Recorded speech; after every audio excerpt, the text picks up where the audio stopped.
professional podcast than that. All right, let's go.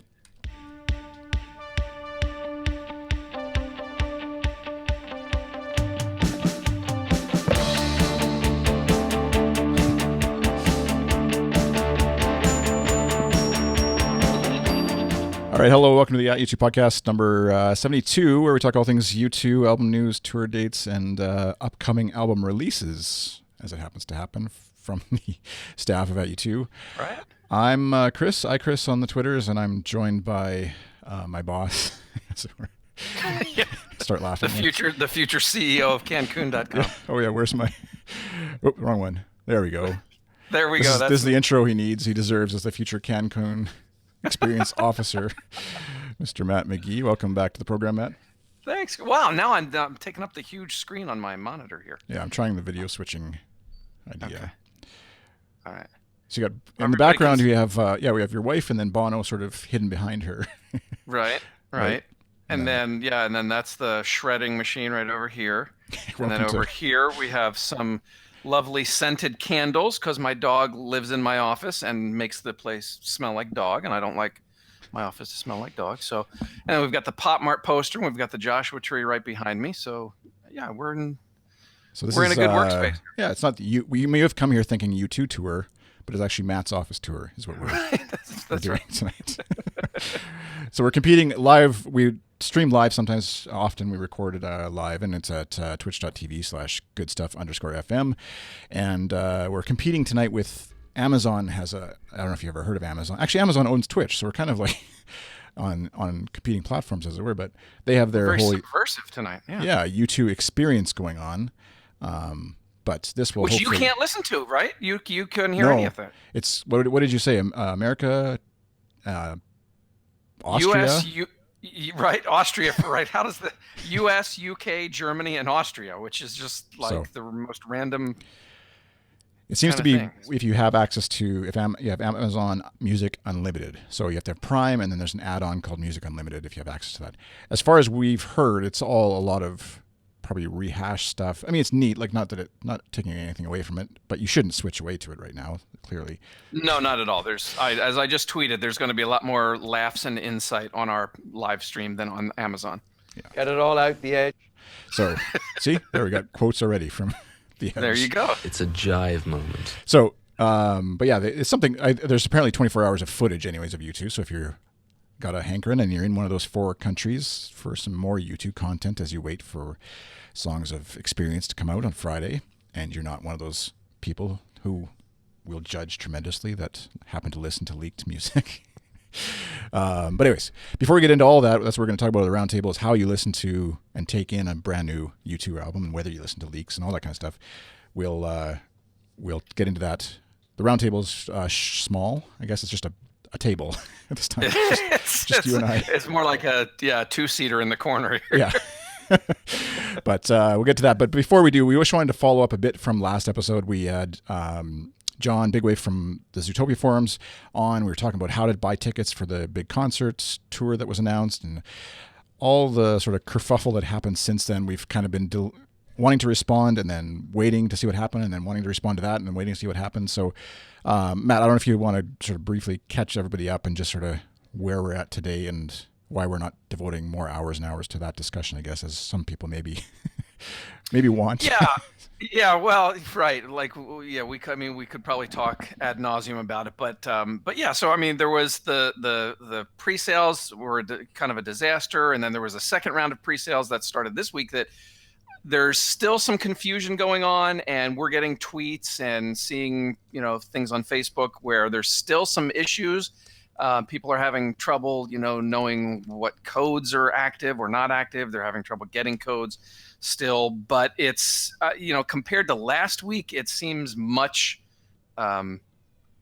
less of a problem. That might be just because there's far fewer fans trying for tickets this week because it's just, this second grouping of shows, 6 extra shows or whatever, 7 extra shows. But anyway, yeah. So, it's seems to be better. And we posted that letter from the reply from Guy Osiri kind of explaining things. And then I published sort of some thoughts on that. Sherry Lawrence from our team some. I don't know. I guess we'll just see. We'll just see where it goes. The group of the 40 or so fans that came together to send the original letter to U2 and management that the guy replied to. We're now kind of working on sort of a follow up. Just thank you for replying, and we still have these concerns. Blah blah blah blah. And I thought, one of the cool things that, he said was, let's keep the lines open of communication. So I think that's kind of where we are now, is that we're going to try and keep the lines of communication open and hopefully whatever they do in Europe when that tour is announced, and assuming they go to Australia, New Zealand, if that tour is announced, hopefully things will be in a much better place by then. That's kind of what I'm hoping for. Right, and there's for Canadian listeners out there, I know the Montreal show, the second show's tickets go on sale, I think Friday, if what I got was correct, but I haven't actually looked into that since then. So if there's anybody in the chat room who wants to correct me, feel free. But yeah, we'll seems to be less, but I think I agree with you that there's probably less of the anxious fans involved too. So it'll be a little less stressful all around maybe, but be sure you can tweet at U2 and let us know if you're having issues or if it's going really well too, and both sides of the coin, I guess. Yeah, and then I guess just the one thing I'd want to add too is that we're still as confused about some things as most of our followers and readers and listeners are, and so I just think the best thing to do is to read the help page on U2.com and check what's going on in Zootopia, which is probably the closest place you're going to get any official answers, because the mods there, as they always do, they're doing just terrific work trying to take the questions and concerns and issues that the fans have and pass them up the line to the Live Nation people to try and get accurate information. So that would be the first place I would go to sort of try to get help. Yeah, and in the chat room, Mysterious Days, Vid is saying there's also another petition going around with signatures and suggestions. There's lots of fan sort of work being done. Hopefully, as we've seen with a guy so far and management, they're hearing it, they're paying attention, they're listening. I doubt that every single person or group will necessarily get a response, but he has on occasion said, DM me on Twitter and and let me know what's going on. And so, yeah, everybody's welcome to obviously try and contact them. There's no rules against that. And so feel free. And yeah, obviously everybody hopes for you as a U2 fan, whoever you are. Yeah.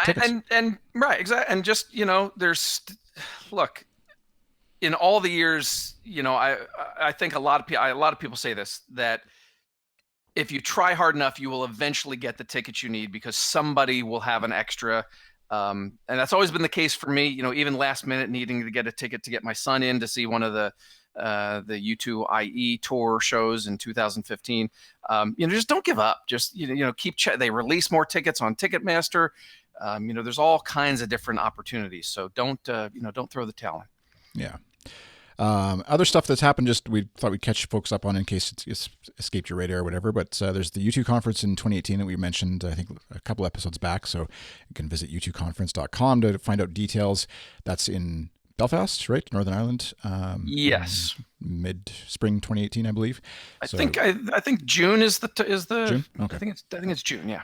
I could click the link, obviously, but I'll leave you all in suspense as to when it actually is. And U2 was on Australia's 60 Minutes that you referenced. That Edge had said they would absolutely be coming back to Australia, and then oddly Bono said we want to and we really will. If there's a way we can, we will. Kind of. It was really weird that he was like suddenly the voice of caution.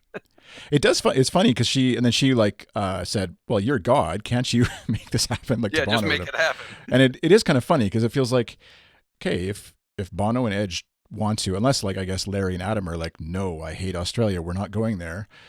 Don't send me mail, Australians and New Zealanders. I know they want to go there. I'm just saying, but who else is stopping them really? Like if they might not make money or they might not whatever. But anyways, I guess I don't think it's a matter of I don't think it's a matter of wanting to go there or anything like that. I think it's that they know that they've got an entire PR campaign planned out for when everything is going to happen and when announcements are going to be made and all this sort of stuff. And I think Bono had probably just checked his notes on the PR campaign. Yeah. Said, oh no, we're not supposed to say anything about this yet.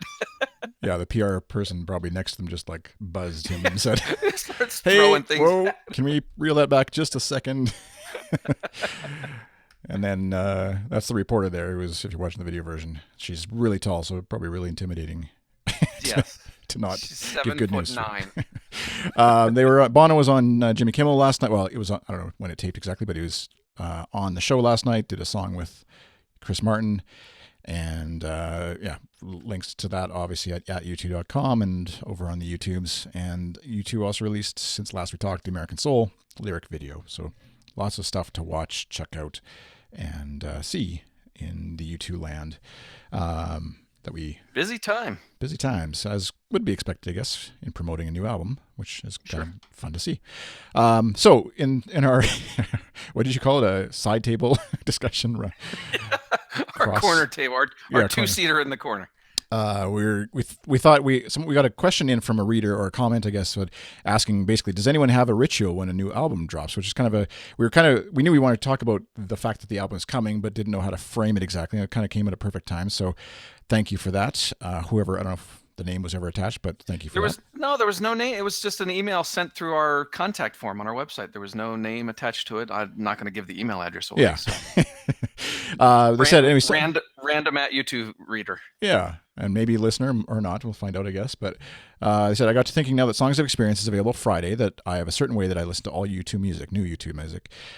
Since the Joshua Tree, I've listened to new U2 tunes in the same way when they first became available. Back in the old days of listening to it on cassette, album, or CD, or radio even, I always listened to the album front to back over and over, not skipping any tracks. So it's kind of funny. They break down every track as he or she listens, first always focusing on the drums.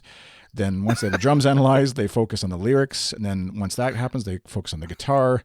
And then last is the bass. But for all the Adam fans out there, they say, I love how Adam is the driving force for all U2 songs. If you can isolate the bass on any song, it's always so simple, yet it can't be duplicated without Larry pounding next to you. So with a few tracks, I'm just going I love it. It's it's like 4 paragraphs of the album listening ritual. I think it's fantastic. We've obviously heard a few tracks, depending on what you've heard, and it's an interesting question, because I know in the movie world, there's some folks who try to avoid, like say Star Wars is coming out in a month, or not, sorry, next month. It's coming out right away here. And people try to avoid trailers and avoid previews and just like go in fresh. And so that would certainly be one way. Yeah, in the chat where the email has no name. That would certainly be one way to approach this album. Somehow, if you were somehow paying attention to U2 news but didn't listen to anything at all from like any of the new stuff they've released at all, somehow managed to do that. That would be one interesting way to go approach that.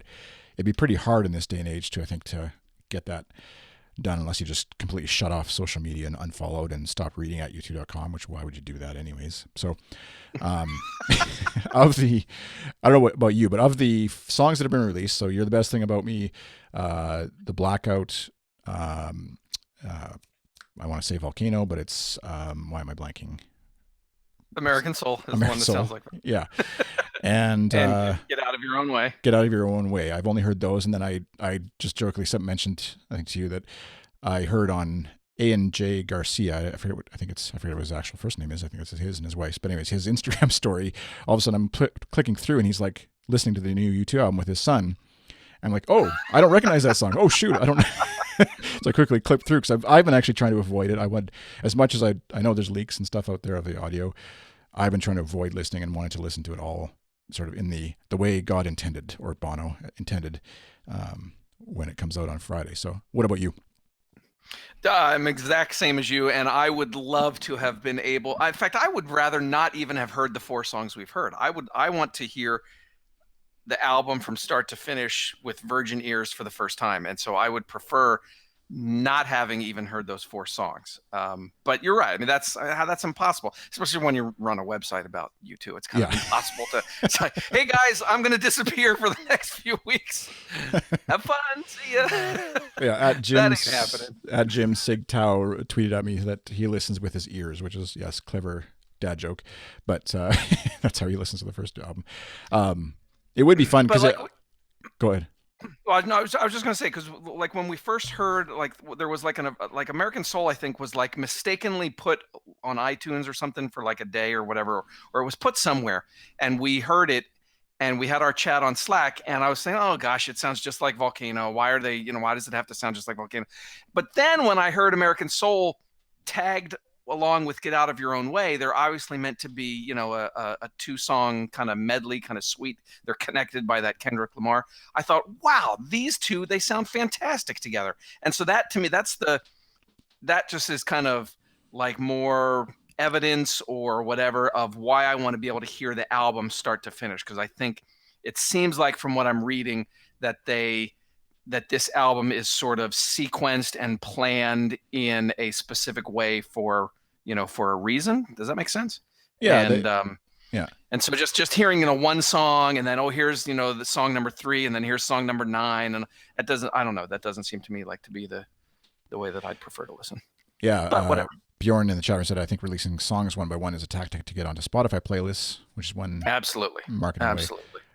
And the sort of singles, and it feels like a bit of like haphazard, more like trying to get different styles of songs out there than any sort of like cohesive vision of this song and this song makes sense. And I think Sherry, didn't Sherry have put on in one of her recent articles, an OTR or something like that, because charts are now based to whatever percent on number of YouTube streams and Spotify streams and other music service streams, that's why a lot of artists are doing that. YouTube is doing what a lot of artists do, which is release a lot of songs individually, a lot of versions of the same song, just to keep people streaming your music and get that extra bonus that way.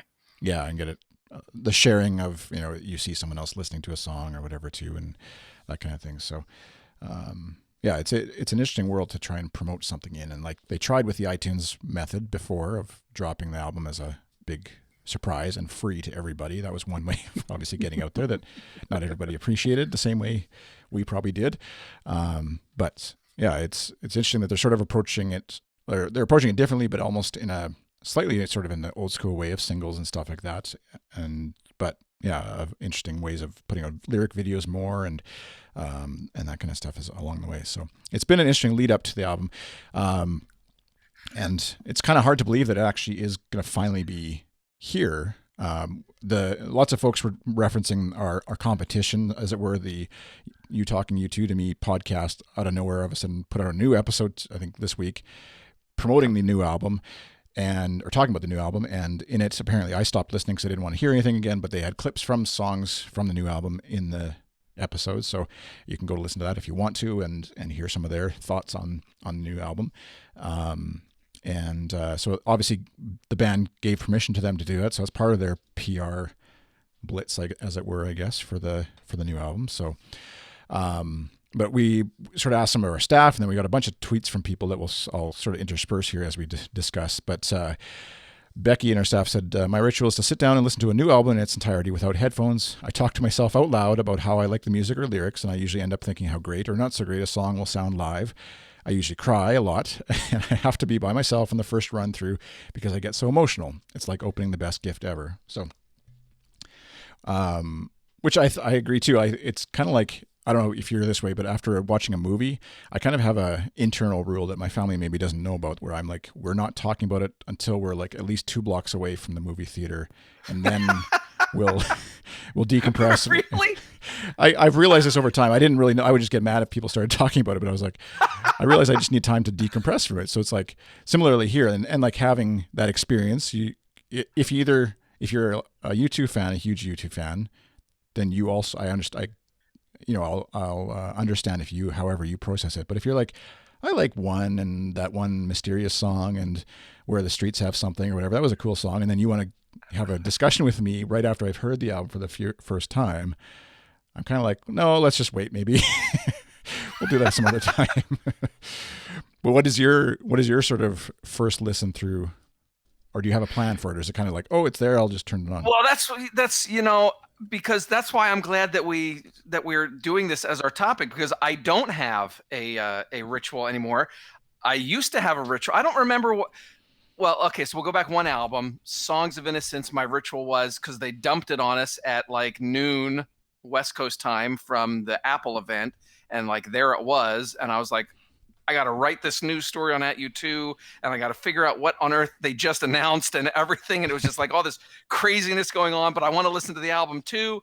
And so that was a terrible experience of listening to that album for the first time because I couldn't concentrate on the music. I was trying to write and publish and tweet and all this sort of stuff. So that was not a good experience. I don't remember my listening experience for No Line on the Horizon. I have no recollection of that whatsoever. So I've been thinking for this album that, like, for me, I always have to hear it, and I know people I know, said this in some of their Ask Out U2 comments. I always have to listen to it in my car because that seems to be the best sounding place, and you're enclosed and all that sort of stuff. So that, I think, is my plan, is that somehow Friday I'm going to go listen in my car and drive. I don't know where I'll drive, but that's what I'm leaning towards. So that's why I'm glad we're doing this topic, because I love hearing what everyone else is doing. And somebody said something about laying down in the dark or something like that, right? Somebody said they're going to turn the lights out, put their headphones on, lay down in the dark. That's what I used to do. That's how I listened to Unforgettable Fire, and it was magic. And I'm like, maybe I should do that again. Yeah, that's a great segue, Matt, by the way. So Sherry said, I don't know if that was intentional or not, but we'll say it was. My ritual is to get a pair of headphones, block out the world for the length of the album, and listen to it with my eyes closed. I don't write anything down. I just listen. Should a leaked copy of it mysteriously arrive, I will confess that I do listen. Do I feel guilty about that? No, I've already pre-ordered the album in multiple formats, and I can verify that Sherry definitely has multiple formats coming. And I will listen to the same way. And then on release day, I will still do my ritual. I'll then go in the car, crank it to 11, sometimes with the windows down, and drive until the album finishes. So I like the idea of on U2 album release day, whenever it actually hits the iTunes store, let's say digital, or wherever you happen to be listening to it digitally, or when the courier brings it on Friday or whatever from a delivery, or you go to the store and get it. I like the idea that just all these cars, Google's maps all of a sudden get thrown off on all their GPS tracking of people, because all these cars just start randomly driving nowhere for like an hour, basically. In circles. Yeah. Brian said, I like to listen to a new album once or twice as a background music first, just to get a sense of what it sounds like and feels like before really diving in. Then I like to sit back with a pair of headphones and listen to the whole thing for real with no distractions. U2 albums usually need a little room to grow, and this really helps me appreciate the music as fully as I can. And finally, I do that too. Yeah, headphones or car. I think that's sort of like, because most people's their phone itself doesn't, or computer even don't have great speakers, but get a pair of headphones, get it in your car. It feels like more immersive. Well, and I was specifically to the part where he says that he just listens with it, like, without not really paying attention or whatever, because like Ian Ryan, our lyrics guy, and I have had this argument. I think we may have even argued this on the podcast. Like, I don't listen to Bono's lyrics until like the fifth or sixth time that I hear the album. I just want to hear the songs and what they sound like and what the vibe is and the mood and the atmosphere and all this. And then, like, if I like the songs, then I'll pay attention to his lyrics. Just sorry, Bono. Interrupting here. U2 Conga says, I just saw peppermint Twinkies at Safeway. Is that some special? Matt, I just saw. Anyways, you can sort that out. Kelly said, when Achtung Baby was released at midnight, I had just recovered from a long bout of food poisoning, and I picked up a profoundly delicious roast beef sandwich on my way home. Since then, I always eat a sandwich during my first U2 album listen, which I think that's pretty great. Yeah. I remember the only one I really remember. I remember No Line coming out, and I don't remember what I did, but I just remember listening to it, but I don't remember if there's any sort of special thing I did. I think I just had it at home and put it on the computer or whatever. But I remember Zooropa coming out and going to the mall to buy it with a friend. And at that time, that's pre, we didn't have a Discman along, even a CD player, or obviously pre-iPod, pre-anything. So we bought it. You're at the mall, and then you unwrapped it. We went grabbed some food in the food court, maybe a delicious burger or a sandwich or whatever, like Kelly. Or a peppermint Twinkie. Yeah. But you're just like, you just can look at you could pour over the liner notes and the album cover and look at it. But it took us till we got home, obviously, to actually be able to listen to it before we could sort of actually hear the music. And so it's kind of like this much slower, obviously, than today process of just taking in the physical album and then actually hearing it for the first time all at once. So whereas basically we got a preview of the album cover way back a long time ago in Vancouver at the end of the first Joshua Tree concert. So from Twitter, we got and various folks at @beach_feet said, this time I listened to you talking to U2 to me, and it was the best possible way to listen to the new album. At Pickles71 said, happily listened to the new album via the leak. Why wouldn't I look under the Christmas tree at my presents? 99% of the people who did had already bought the album anyways. The piracy issue doesn't affect U2 in their opinion. more an issue for up-and-coming bands. For me, Pickles, I needed to hear the rest of the album because the Get Out of Your Own Way and Best Things are so lame, I had to know it wasn't an album full of tracks like that. So presumably the way they're talking, it wasn't, I guess. It's sort of past tense. So for them, it's worked out. I think it is an interesting idea. Like, does a leak affect a band like U2? And I would argue, like Pickles did, that it's not a huge effect on their sales these days. It's not. A lot of the fans who do want it will be buying it already. A lot of the fans who wouldn't buy it are probably already on streaming services and will listen to it that way. And a lot of fans are getting it for free because they got concert tickets. So. Yeah, exactly. It's a whole other angle, which will be interesting to see. Because that's what somebody had mentioned at some point. Like, there's a lot of U2 fans' friends who are going to be getting the CD for Christmas probably, because I'll be getting 2 to my house, and I already have the digital copy. So I guess somebody will be getting one of those at least. At Mysterious Days, listening in the chat somewhere, I think, but said, I don't listen to leaks mainly because I like to have the real release in my hand and listen to official tracks in my car while driving around for an hour. Sorry, not sorry about the use of gas. I still remember the glory days of saving my pennies, walking down to the record shop to buy a record and playing vinyl at home. I like to savor those kinds of moments whenever I can. So, do you have I think you don't have a record player, right? I think we talked about this in a previous episode. I do have a vinyl player, right? You do? Remember, I almost knocked my set over last time? Right. We had and it kind of started to fall on me. I had the big Joshua Tree thing. Yeah. So, did you get a vinyl version of this album? Not yet. You're waiting to see, or what? Waiting for Santa? Yes. I got the 2 because I ordered 2 tickets with my pre-sale code. I was one of the blessed few that did not have problems last week or 2 weeks ago, whatever it was. And so I got the email with 2, you get 2 free copies. And so one of them I already redeemed to get a CD. And that I got actually the notice that was mailed yesterday or today. Yesterday I got the notice that has already been put in the mail. So I'll be getting the CD within the next couple of days, it sounds like. And then I'm going to use the second redemption to get the digital copy on Friday or whatever. And then I'm going to have to decide if I want the vinyl or not. And looking at some of the pictures that people are putting on Twitter, I think I'm going to want the vinyl. Yeah, it definitely looks good. That's for sure. It really does. Yeah, it looks like a really, it's a gorgeous blue and just has the whole. It's not like I'm not a collector by any means. I have this side. Like, I have a picture up of U2 that a guy I know drew, and I don't have a lot of other like sort of memorabilia stuff that I keep. But seeing the album, the vinyl version of this record or this whatever album, has me at least doing a little bit of research on record players. I don't know if I'll actually commit to one, but if nothing else, it's got to be an education for my kids, right? To show how we used to have to listen to music, even though I never actually really listened to that other than old Oak Ridge Boys records my parents had. Every so often I'll put something on the turntable behind me. Just I have some old 80s Journey and the Cars and U2, obviously. So, yeah. And then you do some scratching. Yes, I do. You know me, DJ MC Gee. That's what my last name is called for.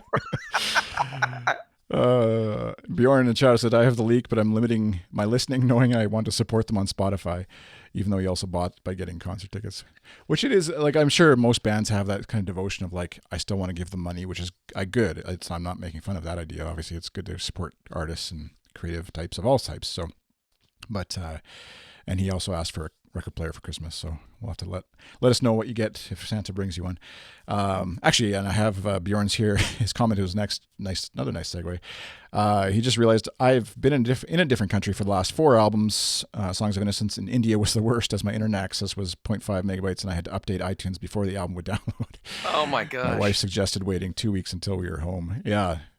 That was part of the things. You had to update iTunes first. I remember that was overall frustrating experience, because some people you'd see them tweet about how they had it was available, they could download it, and I was like, it's not there for me. What do I do? Am I doing something wrong? And it wasn't like an awesome experience, but getting it for free. And Chris, it's also tradition, by the way, on this podcast that about every 3 or 4 months, I check the Twitter stream to see if people are still complaining about that. Right. And I will point you to this tweet that I just looked up a minute ago while you were talking. This is from Brodeo, and this was tweeted.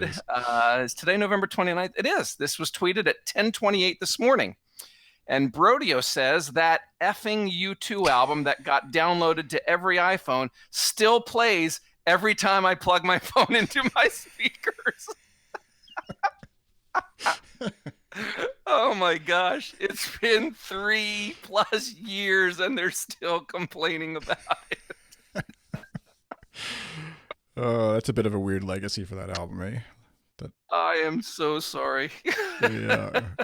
I know. I put myself in the shoes of someone like if it was, I don't want to name the name of the band right now, but like somebody that I just cannot stand. And if that album, like not getting it for free, I wouldn't complain about that. Who cares? It's just music. But if it did actually start playing, because it's, happens, I don't know how it's first in their playlist or whatever, why it's first. But Right. anyways, I do feel for you if that's a thing for you that you somehow hate U2 and happen to be stuck with a phone that plays it for you. At DRC Fire says, my ritual for a new album is a glass of wine or glasses of wine, noise canceling headphones and solitude for the first listen, and no lyrics to read. I just want to feel and experience the sound of the album. The first go through, then I'll read the lyrics through and have a second listen. Yeah. The first world problems for sure is getting the album for free and complaining about it a bunch. But at Ematijus, I don't know how you say that one. I did not listen to the Leak album. I will resist and wait. My prep for the release is by spending some time listening to all their albums with my headphones on. Just reignites my love for the band, which is a good way to do it. You know the you know what else I don't like, Chris? Oh, I was supposed to have that one ready. And Where's that sound clip? You know what else I don't like? There you go. Volcano's Thank you. No, I don't think Volcano's. Would you please stop playing Volcano's terrible? No, I don't think that anymore. Terrible. Stop Volcano's it. Terrible. Okay, no, go ahead. But you were saying about the movies, or like Twitter and social media has made going to the movies like almost impossible, because if there's a movie I want to see, I know I need to see it the first night that it's out. Otherwise, I'm going to see 100 people tweeting about how great it is or how awful it is. And I'm experiencing that same exact thing with these songs, because a bunch of people that I follow and some on our staff have listened to the Leaked album, and they're like, oh, this song sounds like this, and this song reminds me of this. And I'm like, I want to decide these things for myself. Don't tell me all this. I know. I don't want to go. I want to go in blind, right? Or not blind. Right. Whatever, Yeah, exactly. Yeah, into the album anyways, whatever the... There should be like a separate Twitter chat room for people that want to comment on the songs. But there's somebody, I don't know if I can name his name, but somebody on our staff who is like avoiding spoilers for Joshua Tree Tour until they went, right? Because they weren't at the first show. So I guess you can do process of elimination here. But then I noticed that I think it was them, that they had listened to the leaked version of the album. And I was like, what? You can't have it both ways. But yeah, to each their own, obviously. We're no judgment here, but if you're listening to Leak albums, you're probably going to go to hell. But no, I'm just kidding. At YouTube War 40 says, speaking of, I've listened to some of the leaked material. For the first listen, I will listen to it via Spotify in the car driving around town. I find a great peace in this, as no one can reach me while I'm driving. No texting and driving helps. Yes, yeah. Amen. Focusing and it's interesting how many people want to hear it first in their car. That's kind of interesting to me. And yeah, I would guess, I don't know. I mean, the next one as well. Yeah, you could do a generalization of, older people maybe associated with driving around in the car a lot, and maybe the young millennials with their Ubers and things. We'll have to get Mason's perspective on it sometime as our token. Who are you calling old? Hey, mister, who couldn't find an app on his phone before we started. Yeah. I don't know how to use it. At Conrad Good said, yeah, drive through the California desert. I'm assuming that means, or I don't think that means the Canadian desert. Stereo cranked. At Jeff Cockwell says, sitting in silence with no distractions, listening to the album in its entirety to fully take it in. When it ends, I hit repeat and do it all again. At GM Garrison 76, darkroom, headphones, glass of water, first time without lyrics and second time with lyrics to soak in. Hopefully not in the water. At Nick Askew, even in this day and age, I will still go somewhere at midnight and try to get a hard copy. It's usually at Walmart, and they just give me weird looks, but it's tradition. And I'll go a couple more here. At Cockroach Blue, when Zooropa was released, my company had just leased a new building, but it was dormant, dark, unused construction zone. I laid on the floor in the dark alone with headphones blasting. Every album since, I've laid alone on the floor in the dark for a first listen. Right? That's what I did with Unforgettable Fire, and it was incredible. Oh, yeah. Gosh. Let's see, anything else? I think, at Bad Acrobat, I already listened to it many times. It's a great album. The rest of those songs are nothing like the four released. They're some of the best songs the band has written since the 90s. And U2 War 40 added, still not sold on American Soul. I would take Glastonbury and Volcano, but a third incarnation gets me a little fatigued. So there you go. That's like a whirlwind tour of a bunch of options for how you might listen to it. We don't really know for sure when, like, I know in the App Store on iTunes anyways, it's kind of like 10, 11 o'clock is when new stuff arrives, at least software updates. And on the software side, does music come that's at a what I've specific noticed time? too. It's because it's usually about 9 o'clock Pacific for me. So I think everything I guess in North America for you and I just runs off midnight Eastern time. So I'm assuming tomorrow night, Thursday the 30th, around 9 p.m., it should be available on Spotify Right. or iTunes or wherever you're gonna get it digitally. Yeah. That's what I'm guessing, at least. Yeah. Maybe we'll have like a listening party on Twitter or something like that. Yeah, I know Tim Neufeld, Crystal Ballroom fame of Crystal Ballroom fame, is planning to do some sort of thing on Friday too to try and. Oh, cool. You kind of want to like, obviously, don't want to get in trouble with copyright playing the music live unless you're other podcasts that shove good. it in. Yeah, well, right. We don't have the luxury of doing that. So yes, don't. I don't recommend periscoping yourself listening to the album. But I know there's a popular thing on YouTube, like the reaction videos is a big thing amongst the kids these days. And so you could if you put the music on your headphones, record yourself in a camera, and then hit play, and just your reactions to it, like saying it out loud, even though people can't hear it. You could say hit play to the listeners, to the viewers, say hit play on your copy, and I'm going to listen to it all the way through, and then watch someone's reactions to really? them. Yeah, you could do something like that. Anyways, if you really wanted to get in on the whole YouTube thing, What will they think of next? Radio is blind. So I think that's. Is there anything else in our notes? I think we're kind of blasted through everything. Yeah, we did cover everything. That's good. I don't know, Chris. I'm excited. It's funny. There's like been mostly positive reviews. And then there's been a few negative ones. And whenever the @U2, it's become like sort of a sport right now for me.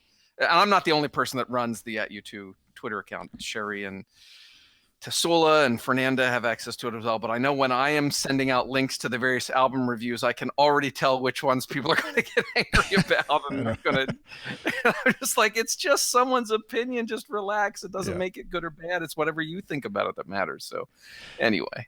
Yeah, it cracks me up to see how I love how passionate everybody gets about, the NME hates U2 anyway. Of course, they wrote a negative review and all that kind of stuff. It is funny, like the idea of having to have, like, I appreciate somebody having a negative view of the album when they have some well-formed thoughts about it, right? Just like any review of anything. If it's just kind of like, you can tell the person has it out. I don't know if it's the enemy or whatever, but like, if the person just has a fairly uninformed opinion about the band, or it's based on that band that gave me this stupid album and now I can't get rid of it, and so I'm going to hate everything they ever do, then a well-formed review of it or whatever. I've actually avoided reviews for the most part too, reading them. The one that Sherry had linked to, I think you two listened to it as well, but something like it was like their food writer also wrote the review of the album or something like that. Yes. So nothing against people who write about food. They can have music interests as well, obviously. But it's just kind of funny to sort of read that one. But everybody comes to U2 obviously from a different place. Like even Pachinella, what did you say in the chat? The AV Club review was based around Actung Baby fandom. So that's where I started with U2. And so my reference point for what U2 sounds like is kind of like Actung Baby is like the definitive U2. And then everything else has been kind of either matching up to that or not that or whatever. And so, I don't know.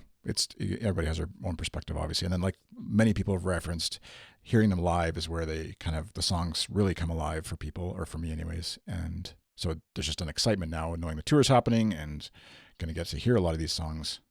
And I would just, if you're getting angry about the reviews, I would just say go to YouTube and do a search for that scene from the end of Ratatouille where the guy gives that speech about critics, and just keep in mind that that's their job to spout their opinions, and it doesn't matter. If you enjoy it, that's all that matters. Yeah, exactly. Argue with your brother or sister or friend or whatever, sure. because they're an idiot if they don't like the new album.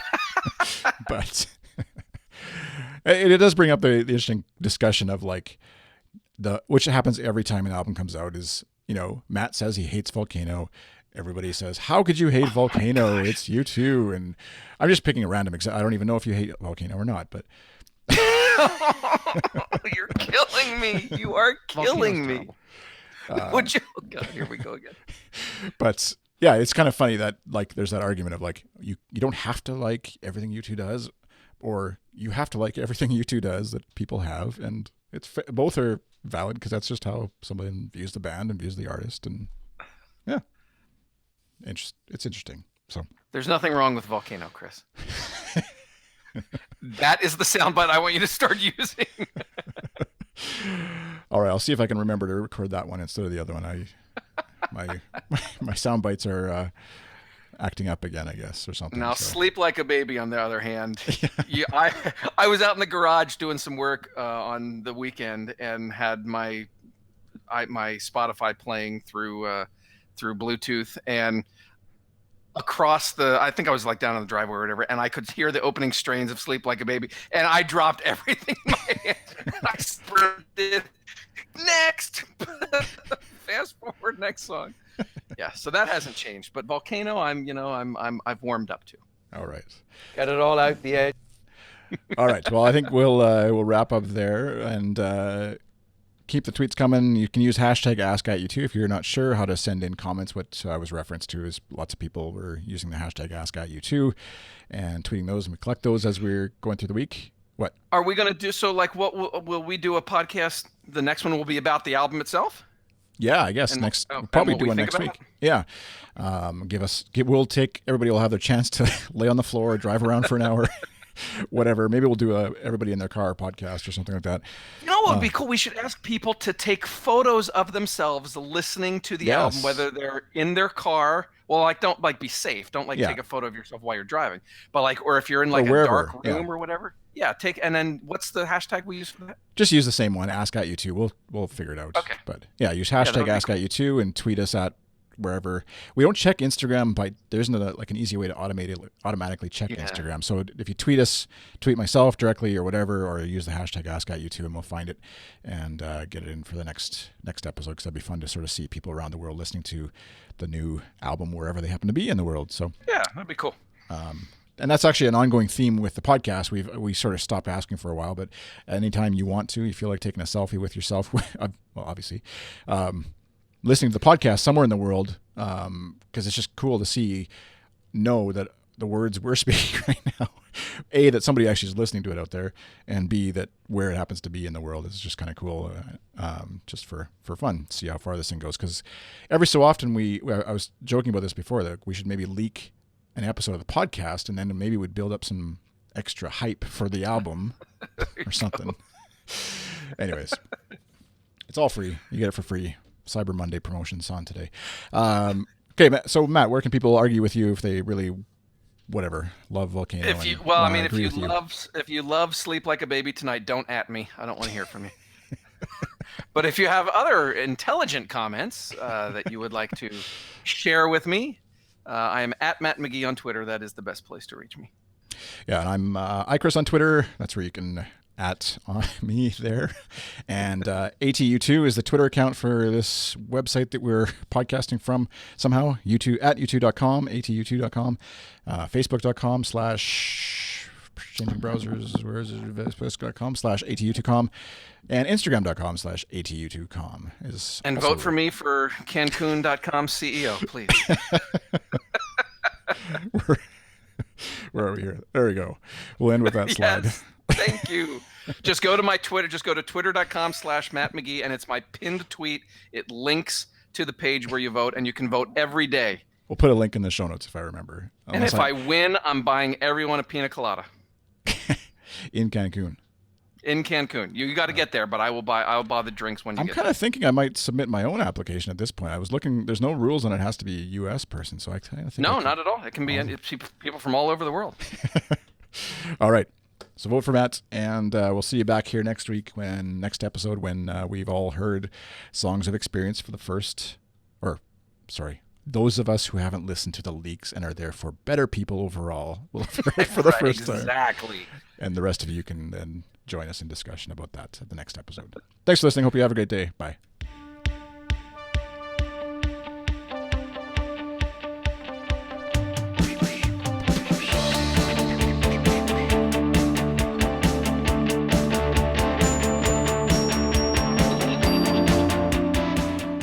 All right. Fade that Bjorn got me started with that comment that you get it free with every copy of Zoo TV. That whole speech. 24 original super songs, and you get it free with every copy of Zoo TV. I love that. I love listening to that. Yeah. Listen, man, I don't need a laminate. I'm with the band. That's what I mean. That what was that, outside broadcast or whatever? That whole promotional cycle was just so fun. Like, and I wasn't even a U2 fan like when it first happened, but then going back, because I watched the Zoo TV VHS, I think, and that's what sort of really brought me into the band. But the genius. I could go on forever. We could do like an entire series of podcasts about the genius of that era of U2. Everything was so perfect. The music and the message and the marketing and the visuals, and it was just wow. Unbelievable. Yep. And that's where I think it's tough to, like, sometimes when it feels like they're phoning it in a bit on the promotional side, like life happens. They have kids getting married. They have whatever continents to save and politicians to argue with. And like all that stuff happens and it's all good. But sometimes you're like, man, I would give anything for one more sort of whole cycle like that where everything, and taking nothing away from the, which I didn't see, I just watched the video of, but the Innocence and Experience tour, like tremendous promotion or production and thought. I would argue on par with the Zoo TV in terms of the whole experience. But I agree. Yeah. You sound like you were ready to go, and then you're like, I'll save it for another time. I'll save it for the next podcast. No, that was. I have nothing against you two. Sorry. You too.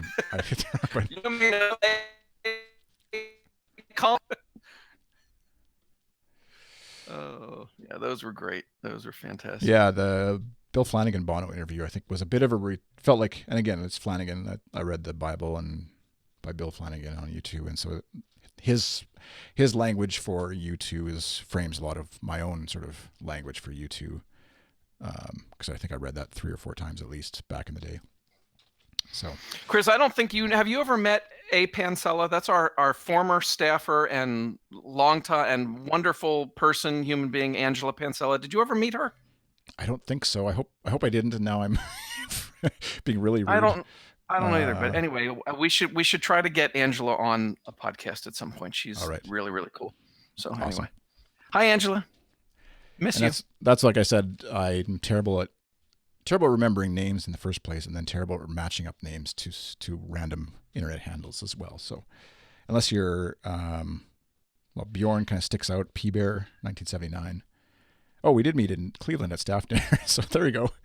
Egg on my face. Thanks. See, I don't remember that, but I take Tasula's word for it. So there you go. Let's just say there was a lot of adult Chris, I'm as bad as you at names and remembering stuff like that. So I totally get it. I'm right with you. Someone, put a picture in the Slack or something, and I'll be reminded. I need the visual and the name. And she didn't remember. Okay, good. I wasn't. Neither of us were memorable to the other person, so there we go.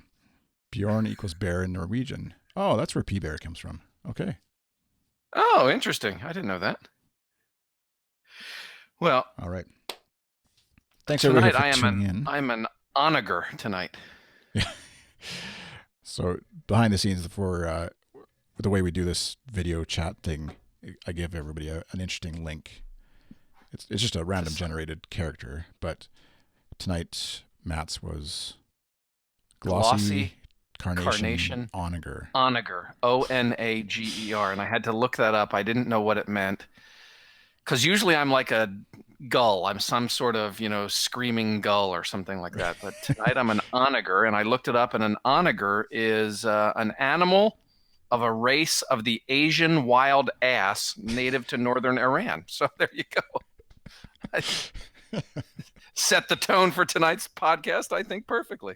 It's a jive moment. I missed this, and I don't know if this person was listening. At 140 Pieces, had tweeted about, someone tell us where the quote from Bono was from 1983 about pop versus rock music that they played on the YouTube Experience. No and idea. Sherry did think maybe this was. There's a link. Yeah. I figured Sherry would be the one to if anybody would know anyways, that would find it. But Bono. Bjorn was born in the Arctic. Get out of here. That's crazy. Man, that guy has experienced a lot. I'm just trying to find. Oh, I didn't. At 140 Pieces. I haven't been on the Twitter at all. At covers_Vegas had said he'd love to see Matt McGee scratching. What? On Twitter, he'd said he must have been watching live. Is it in my tweeted mentions? Yeah. Oh, Patrick Everett. I know Patrick Everson. He's a good guy. Lives in Vegas. I met him on the Elevation tour, I think, or maybe Pop Mart, but probably Elevation. I'd love to see Matt McGee scratching. Oh, scratching like records. like what? My head, my arm, an itch. Okay. Angela's going back to Amazon. We lost.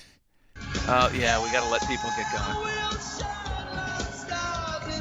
In the summertime.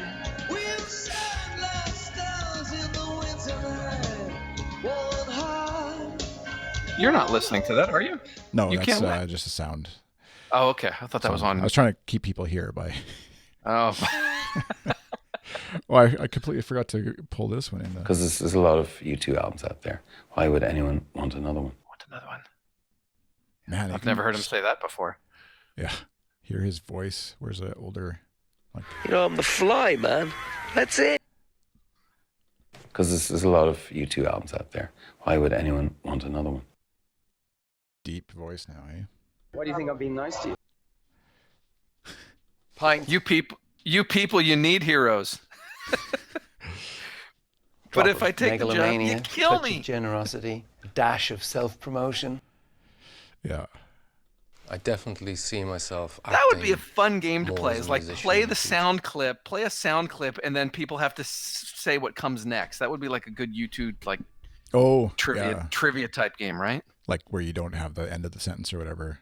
Right. Yeah. Like the George Bush thing that you played earlier. You're a rock group, U2. They call me every night. Oops. Yeah.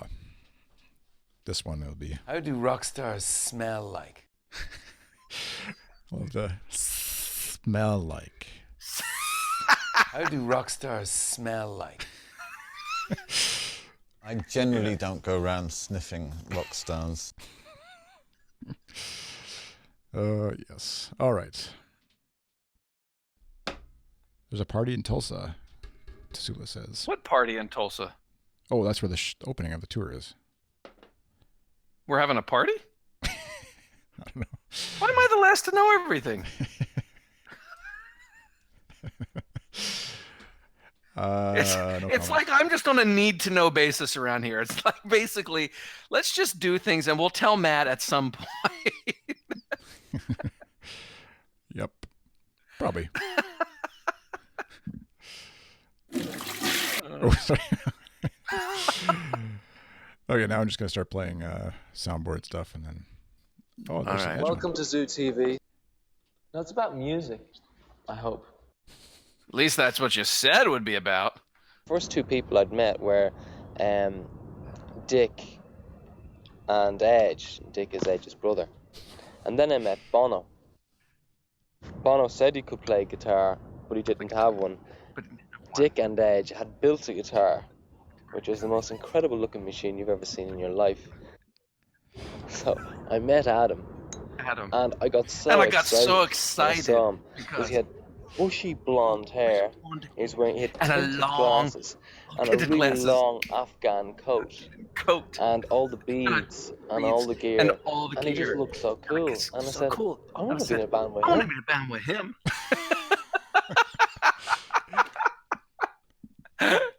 I have to just said Larry's voice is like butter. He's not like butter. I don't know. He's like I don't know. There's something, yeah. They had him and Adam were on the 60-minute special together. They often those pairs up, whatever. And they were funny too in that just interview with her. Like they're obviously comfortable with the interviewer, and she was able to they were relaxed. I mean, they were interviewed in Brazil, so at the end of the tour, basically. So I'm sure there was a bit of merriment involved, and such. But yeah, it's a funny interview if you've never watched it. If you haven't watched it yet, the 60 Minutes one, which will be it's on with the giant reporter. There she is. 10 feet tall.